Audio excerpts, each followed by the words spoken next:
Stranger by Scanmanauthor. As a kid, I always heard the phrase, stranger danger. We all did. Don't get into that van. Don't give that person our address. Don't follow that man away from the playground. We heard all these warnings as small children, all of them centering around this thing called stranger danger. I personally didn't understand why as a child. My parents never properly explained why they told me these things. Of course, as I got older, I began to understand. But now, after the events of this story, I have a greater appreciation for the words stranger danger. All of this began 2 summers ago when I was in high school. My girlfriend and I went to these open, grassy fields to take pictures of the sunset. She's a photographer, and these grasslands were the best spot for taking sunset photos, so we went there often. This particular area is a nature reserve, so there's a small parking lot with a porta potty and a couple of trash cans. There is a path coming from the parking lot that turns into a bridge that goes over what I assume used to be a creek. On the other side, there's a concrete circle with weird blocks on it that must have been meant for photographers to sit on and do what we were doing. We sat on these blocks as she took pictures. We got some good pictures of the setting sun and decided to hang around for a few minutes after it fully disappeared under the horizon. We sat and talked for a while until a pickup truck pulled into the parking lot. A man got out of the truck and stood outside. We watched him, but at this point, he didn't seem threatening. After all, we've seen other people park here to throw away some garbage they had in their car or to relieve themselves in the portable toilet before leaving. But this man did neither of those things. He didn't even move. He just stood there, frozen. Then I realized that he could only be doing one thing. He was watching us. "Sam, look," my girlfriend said, tugging on my sleeve and pointing towards the man. "I know," I replied, not moving my eyes from the figure. No one moved. We just looked at him, and he glared back as though participating in some malevolent staring contest.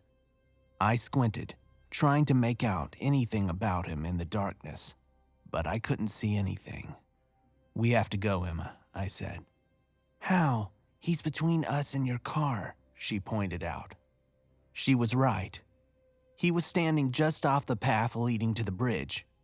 "We don't know why he's here. We don't know that he's dangerous," I told her. But even I didn't believe my words.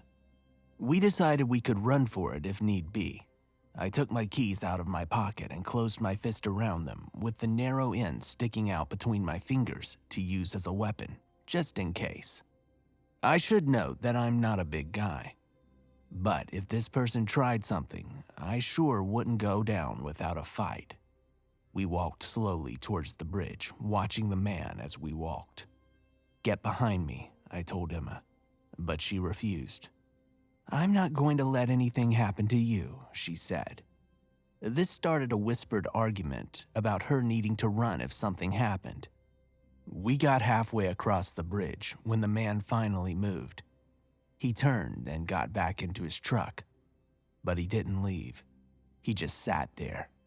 As we got closer, I was able to tell that the truck was red. I hadn't been able to see this before as it was so dark. I also noticed a long, wide scratch in its paint, like a scar along one side. We got into my car and left as quickly as we could. I kept checking my rearview mirror to see if he was following us, but he wasn't.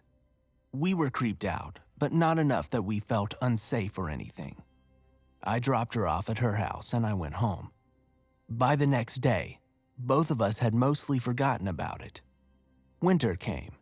The incident that occurred on a warm summer's night was now a distant memory.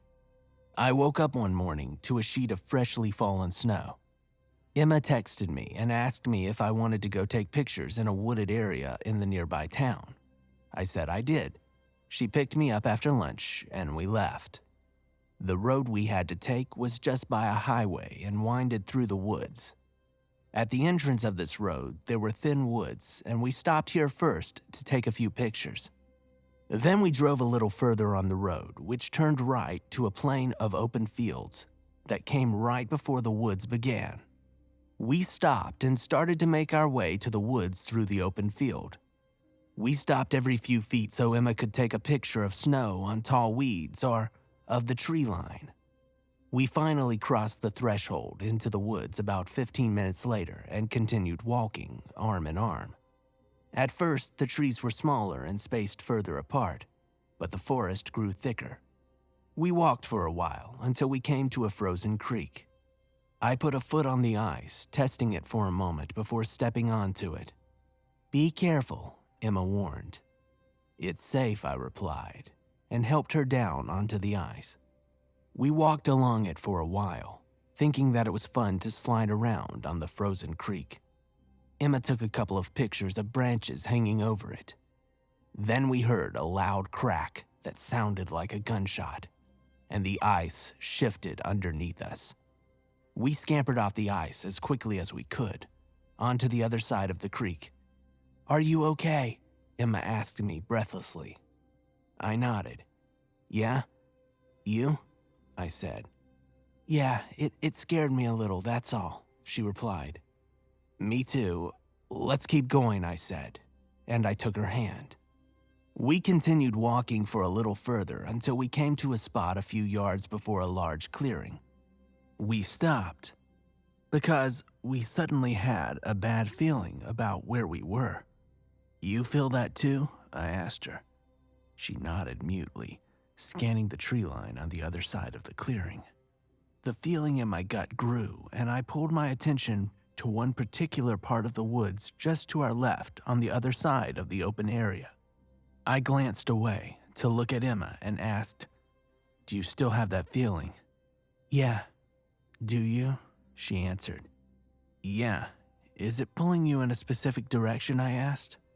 She pointed in the exact same direction that I had been looking just a moment ago. I froze. "What is it? Did you see something?" she asked, seeing my paling face. "No, but I was thinking the exact same thing," I said. We both stared in that direction as we tried to make out something, increasingly sure that someone was watching us. Emma gasped suddenly, and my heart leapt into my throat. "Coyote!" she exclaimed and pointed at it. It had emerged from the woods and was walking around the clearing. Emma took out her camera and started snapping pictures. I let out a sigh of relief and said, "Geez, Em, you almost gave me a heart attack." She looked over at me and frowned. "Sorry," she said sheepishly. "I didn't know what it was at first." She gave me a quick hug and then turned around. The coyote was gone. "Where did it go?" she said. "I don't know," I answered. "It's probably blended back into the background." We looked around for it, but couldn't see it from where we were standing. She took a few steps closer to the clearing and stopped about 10 yards away. Then I saw it. I saw a shape in the distance. I stared at it, not sure if it was a weirdly shaped gap in the trees or something else. And then it moved. "Emma?" I called. "What?" she replied, distracted by her search for the animal. "Emma," I said more insistently. "What?" she repeated, turning towards me. "Come here." Slowly, I said, not taking my eyes off the shape. "What is it?" she asked as she returned to my side. "You see that?" I said, inclining my head towards the shape. She squinted at it. It moved again, and we were able to make it out more clearly. It was a figure, dressed in black. I felt a chill that had nothing to do with the cold. The figure was watching us. I don't know for how long, but we both were equally sure that this was the case. Emma grabbed my hand, and we ran. We crashed through the trees and weeds, not bothering to check to see if we were being pursued, slowing down only to cross the treacherous and unstable ice that was the frozen creek. We continued running then until we got to the middle of the field. "Are we good?" I asked, panting. "I think so," Emma said, catching her breath as well. I bent over as I tried to make my breath return to normal. As I looked at the ground, I noticed our footprints from earlier. Then, something made me catch my breath. The snow had fallen the night before, and the fresh blanket was untouched before we got there. I was sure of it. So, why was there a third, much larger set of footprints by our own?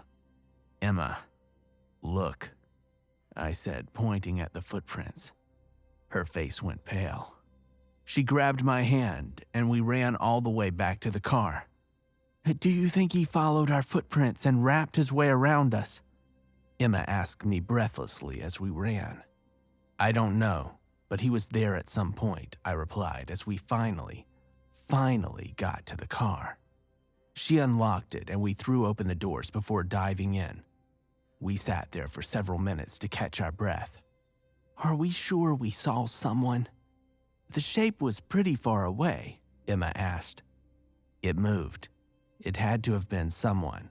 Plus, we saw those prints," I pointed out. "What do you—" Emma began, but stopped. She was looking out into the forest, her eyes fixed on something. She began shaking. "We need to leave," she said. "What? What is it?" I asked, looking around. Then I saw him, a man, dressed entirely in black, watching us. I couldn't make out any defining features, but there was no doubt that it was a person. Emma threw her car into drive. As we drove away, I saw the man raise his arm to head level. What was he doing? Only now do I know the answer to that question. We drove down the road, debating whether or not to call the police as the forest around us got thicker. "We don't know that he was dangerous or that he was doing anything illegal," Emma said. "But we felt unsafe. For all we know, he was some stalker that the cops have been looking for," I replied. "Maybe he was just doing what we were, taking pictures," Emma said. "We can just leave if you think we should." "I do." "Okay, we don't have to go then." "Thanks," she said. This part of the road we now drove on either led back out to the main road or to a parking lot for a nature reserve. I saw a single red truck sitting in a parking space. There was a long, scar-like scratch on the side. I flashed back to that summer when I noticed someone watching us one night.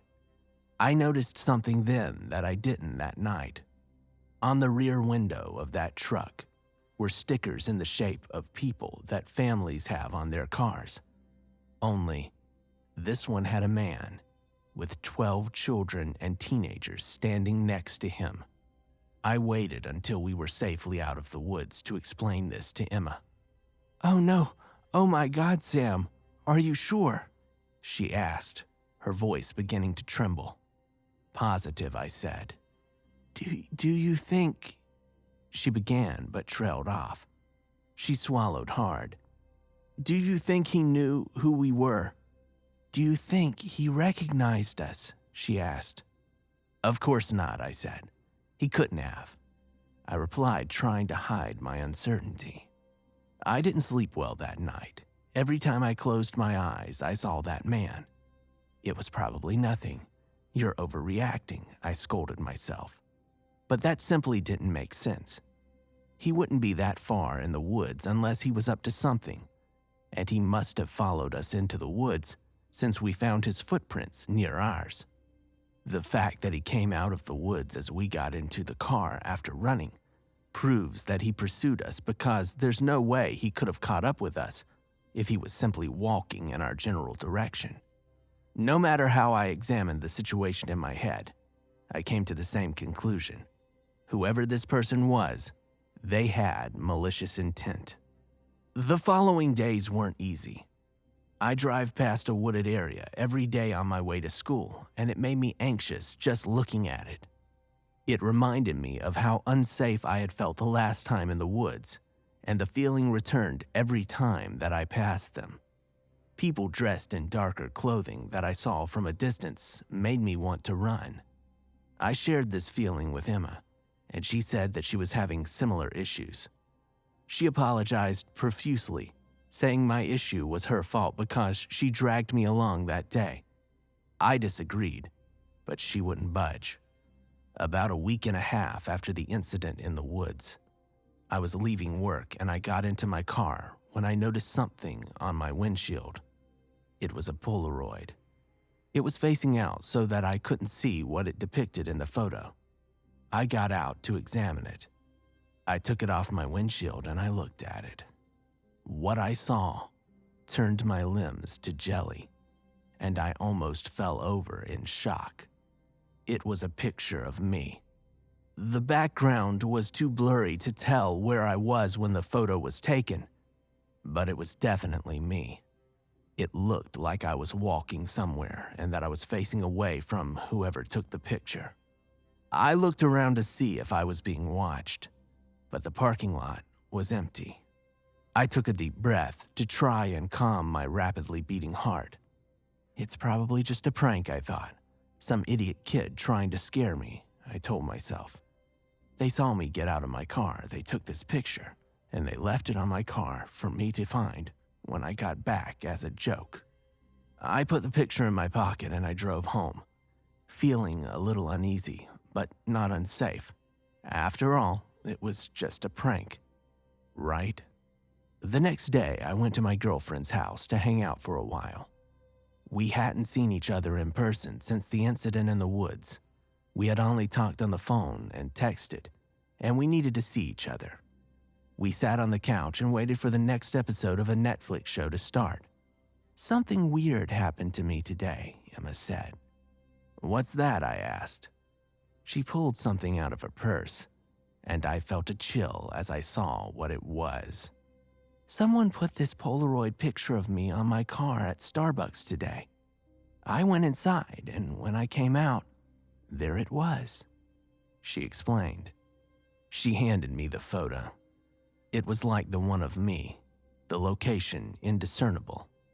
Emma was not looking at the camera. What's wrong? She asked, seeing my expression. I explained the picture that I had found to her. It's probably a prank like you said. The person must have gotten me too, she said after I finished speaking.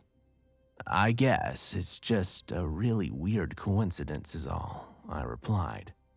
But the next day, I found another photo, and then another, and another, and another. By the end of the week, I had at least 7 pictures, all of them of me. I called Emma, and she said that she was finding them as well. Should we call the cops? I asked her. Well, no one's getting hurt, she said. It's just a little creepy. Yeah, but we're getting stalked, I pointed out. Come over, let's talk about it in person, she told me. Sounds good, I said. I'll see you in a bit. I love you. I love you too, she replied to me, and then she hung up. I arrived at her house about 10 minutes later. We went into her room and sat on the bed to talk. We had just begun our conversation when her mom came into the room. I found this unmarked envelope in the mailbox. Did you have one of your friends drop something off? She asked. No, but someone may have dropped something off as an early birthday gift. Can I open it? Emma said. Her mom gave the envelope to her and left the room. That's weird. They didn't put your name on it, I said as she opened it. Who's it from? I asked. Emma didn't answer. What is it? I asked. She still didn't answer. She gave the envelope to me, shaking. Her eyes were full of fear. I looked inside and pulled out several Polaroid pictures. All of them were of us. In some of them, it was either just her alone or me alone. But in others, we were in her car together, driving away from those woods on that road. Emma got her mom and told her everything. We called the cops and they arrived shortly after. Emma and I told the police our story and he took the Polaroids. We'll have our forensic teams take a look at these and we'll let you know if they get any information, he told us. Stay safe, you two. We nodded as he left. I called my parents and told them what had happened. Did you call the police? My dad asked me. Yeah, they just left. I think I'm going to stay here for the night and make sure that Emma's okay. And it's probably safer for me too, I said. My dad sighed. Normally, I wouldn't want you to do that yet, but under the circumstances, it's fine. I'll bring you some clothes for tomorrow and your contacts case, he said, and then he ended the call. That night, Emma and I sat on her couch watching a movie. Normally, we would watch a horror movie, but considering the circumstances, we settled for a rom-com that Emma liked. It starred Ryan Reynolds and Sandra Bullock, and I have to admit that it was pretty funny. The phone rang. It was the chief of police. He informed us that they had found fingerprints on the pictures that matched some from other stalking cases, but that was all they had so far. We fell asleep on the couch after the movie ended. The next day after breakfast, I made a suggestion to Emma. Let's go back to the woods, I said. She looked at me in surprise. Why? It's not a good idea, Sam, she replied scoldingly. Well, we might be able to see this guy again, maybe get his picture. We could help catch this guy, I explained. She thought for a moment and then nodded. We both knew that it wasn't a good idea, but we wanted to help end this nightmare. We drove to the same spot in the woods that we were at before. Another layer of snow had fallen late the previous night, so any evidence that we or anyone else had been there had been erased. We didn't get very far into the woods before we saw the man. He saw us immediately and started running at us. We bolted towards the car. Emma called the police as we ran, and as soon as the man figured out what we were doing, he vanished back into the woods. The police escorted us home and assured us that we were safe. That night on the news, we saw that the police tracked the man to a small cabin. They burst in on the man, who promptly put a pistol in his mouth and pulled the trigger. After some investigation, they found out that his name was Harold Oswald. The news also said that he was behind some of the stalking cases reported lately, including ours, as the chief of police informed us later. But the most chilling part was what they found under the floorboards. 12 bodies of children and teens, ranging from 8 to 17 years old. 12. The same number as the stick figures that he had on the back of his truck.